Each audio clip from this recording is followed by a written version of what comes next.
Let's just go sort of right back to the very start of the time that the Glazers took charge of Manchester United, and they loaded the club with £525 million of debt to leverage that deal. Nothing wrong with that legally, but morally, how does that sit with you as football people to know that that's what's happened to a football club? Again, it's an economic thing, ain't it? Like you said, Jake, morally, it don't sit well. If you're buying something, you know, a football club's different from buying a business because it's entrenched in the culture of Manchester. It's the people. You never own a football club. You just rent it for the people. You know, so you've got all the emotional ties to it. So running it like a normal business never works. So you need football experts in there to run that side of it, which I don't think they've got in. They've not got right since Fergie's left, that's for sure. But the fact that they bought it, refinanced it, you know, and we're probably we're definitely the wrong people to talk about any of the economic implications of what's happening. But from a fan's point of view, if it was my club and that was the case, I'd be disappointed, I'd be worried, and I think you're seeing that now. It's the slow demise. Yeah, the managers you mentioned there are not bad managers, are they? David Moyes, Louis van Gaal, Jose Mourinho, Solskjaer now. The problems aren't with them. Although there's been money to spend, I don't think there's any clear sort of idea or picture. Ed Woodward is quite clearly a financial man. I don't think he's a football man. Well, we know he's not a football man. But the Glazers will be happy. I mean, he is, as you say, his record revenue. They've just generated 600 million. If you were living in America and looking at the model, you'd be pleased. Financially, it's making good sense for them. But we spoke to Stuart Webber at Norwich, and I was obviously so impressed with what he had to say, and he had a clear idea of what he wanted to do at Norwich. And they had a plan. They got a manager in place to implicate that plan. He was best utilised to do that. They got players in that suited that plan, and they all play as a team, and they know where they are. And I think the signings and everything is planned out and mapped out. I think at Manchester United at the moment, they seem to be buying top players who come available. I think they were linked with Christian Eriksen today. I mean, yeah, he's a top player, but does he fit in the way to Manchester United want to play? And I think they are missing a director of football or a link to from the financial side to the playing side. And I think at the moment, the decisions that are being made aren't the right ones. See, I'll go back to Jose's era there, right?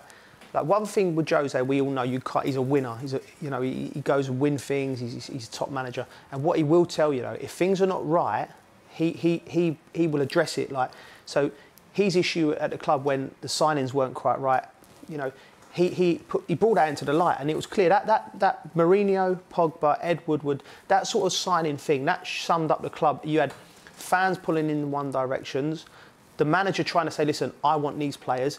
Ed Woodward or whoever's doing the signings thinking, we can't get them for this reason, we want these players. And Jose's not one like who'll be a good boy and sit there and go, right, okay, I'm happy to be Manchester United manager.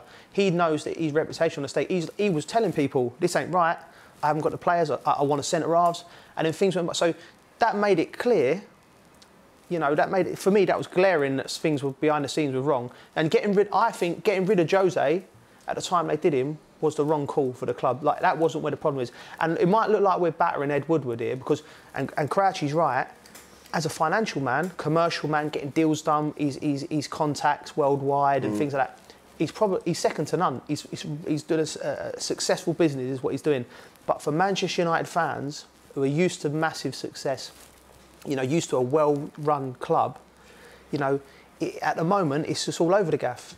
Look, it's been reported widely that over £1 billion, right, has been taken out to service the debt for the football club. Now, if you're a fan, it feels like that's money that could be spent on the infrastructure, could be spent on the squad, could be spent around the club. At the same time, they record these record revenues. What's the reason for Man United being so powerful? The reason is because of the fans. You know, obviously the fans aren't putting 600 million quid in, but you don't want to sponsor a club that nobody loves. It's the love of Manchester United that is in part the reason for them being so successful. So you then have a situation where fans have, you know, you've seen them, they've written a letter to the club, they want an answer to 5 questions which they don't feel they've had an answer to yet. So that feels dysfunctional. And then they're brilliant financially, but then the football side feels dysfunctional. There are serious issues that need to be repaired. Well, that's why I think there needs to be a link, because whoever's making the decisions of hiring and firing the managers or buying the players, it's not been a success. I think a lot of that money's been wasted. I like the the transfer policy this season. I think obviously Daniel James, I like Harry Maguire, Wan-Bissaka. I think, you know, it's not all bad. They're three very, very good young, talented players, and I think they've been a huge addition to Manchester United, but the problems have started before that. And I think until they get that link between boardroom and playing staff, I think we'll constantly have these problems. And we said it before, I think you wouldn't be surprised if they went and got a Gareth Bale or you know, put bids in for huge players, but are they, is that right for the squad? I don't know. And you know, people are talking about already replacing Solskjaer, and it's just, it seems ridiculous. There's definitely problems that need addressing higher up. So at board level, you all believe that a director of football, because I remember English football not really liking the idea of a director of football, but it certainly feels like commercially that club is on really solid ground under Ed Woodward, but football side. 10 years ago, like you said, director of football, people go, you don't really need one, but that was when football was a smaller pond. Now it's massive, you know, like you've got the global reach, a club like Manchester United. So someone like Ed Woodward is vital, for a vital cog in that wheel. But I just think he's probably being asked to do things he's not capable of doing in terms of putting a football team together. There's no background of him putting a club together, knitting teams together. And when my thing with big business, when they buy football clubs and they buy any other business, they don't. The good examples where it works are great, but when it goes wrong, it's when they underestimate that how important the fans are. That they treat them like customers rather than the fans are the lifeblood of any football club. Yeah. And you know, whether they're living in the city or whether they're living in the other side of the world. So you have to listen to them. You have to know what makes them tick and and Manchester United fans have been accustomed to success, unparalleled success. Yeah. And it's upsetting for them when it ain't there. They've been saying brand Chester United on Twitter, and that's from Man United fans. And that's a painful thing to say about your football club. But Ed said this week when the financial results came out, he said, we will continue to invest in this football club. And some people go, well, and they've said it on Twitter, you know, the Glazers have given them money to spend. But then that's where the plan comes in, because if you're spending 150 odd million quid on a Di Maria, a Depay, Mkhitaryan and a Schneiderlin, well, yeah, you've given money, great. But without a plan, the money's lost, isn't it? Well, that's what I've been alluding to. You can spend money, and you can't say they haven't, because they have, and they've got big managers, and they're paying huge wages. But are they investing in the right people? Is it the right place? Is there a plan? I don't think there is. I think they're just buying very talented players and trying to fit them in. And I think that's been the issue for a while. But if you're the Glazers and you're sitting in a different country, are you displeased with how it's gone? They've just posted record revenue.